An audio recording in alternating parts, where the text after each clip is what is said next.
ना उठे ना बैठे कभू, ना आए ना जाए कभू, ना हाले ना डोले कभू, ना हंसे मुस्काए कभू। तोर सेवा माँ जिंदगी पहागे,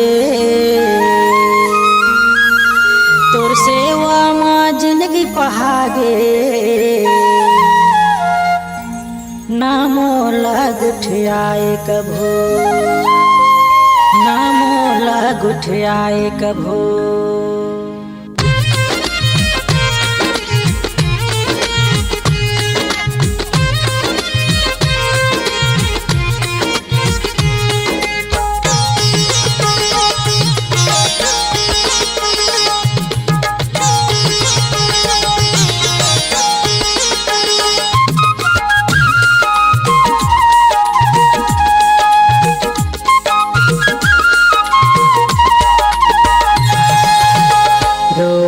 पैके दाई दाई तोला, रोवत हूँ पैके दाई दाई तोला।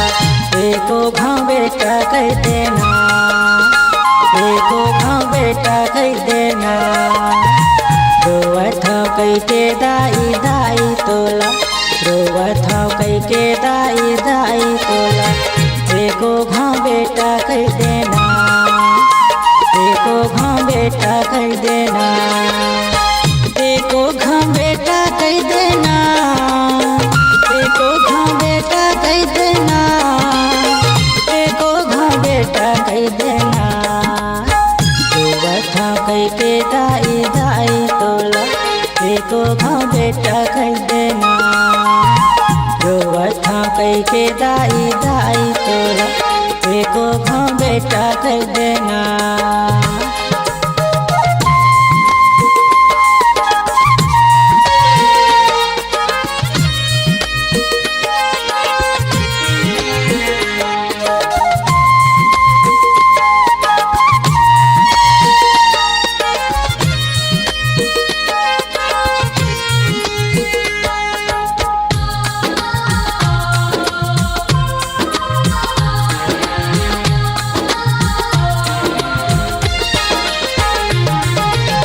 मोला बलाते कैथा, मोला गुठियाते कैथा, सुने बतर सथा आवाज ला।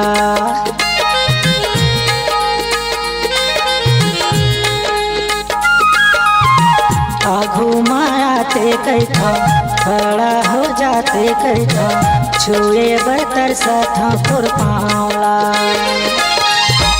एको घाव बेटा कह देना, एको घाव बेटा कह देना, एको घाव बेटा कह देना। रोवत हूँ कह के दाई दाई तोला, एको घाव बेटा कह देना। रोवत हूँ कह के दाई दाई तोला, एको घाव बेटा कह देना।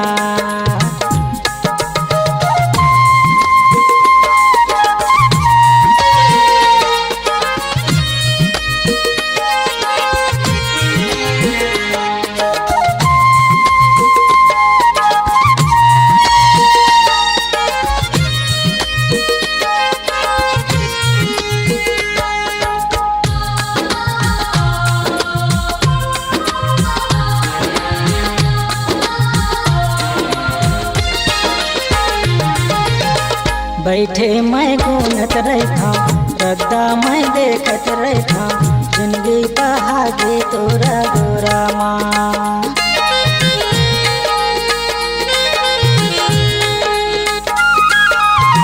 कतका तरसा बे कैथा, कतका रोआ बे कैथा, मोला बला ले अपन कोरा माँ। एको घाव बेटा कह देना, एको घाव बेटा कह देना, एको घाव सरोज कह देना। रोवत हूँ कह के दाई दाई तोला, एको घाव बेटा कह देना। रोवत हूँ कह के दाई दाई तोला, एको घाव बेटा कह देना, एको घाव बेटा कह देना, एको घाव बेटा कह देना, एको घाव सरोज कह देना। रोवत हौ कह के दाई दाई तोला, एको घाव बेटा कह देना। रोवत हौ कह के दाई दाई तोला, एको घाव बेटा कह देना, एको घाव बेटा कह देना, एको घाव बेटा कह देना, एको घाव बेटा कह देना। अगर आप अपनी आवाज को एक नया आयाम देना चाहते हैं तो चले आइए मल्टी ट्रैक डिजिटल रिकॉर्डिंग के लिए संपर्क करें HK म्यूजिक कंपनी, कोटा डबरी, चांपा, छत्तीसगढ़। मोबाइल नंबर है 9329238487 और 8085380339।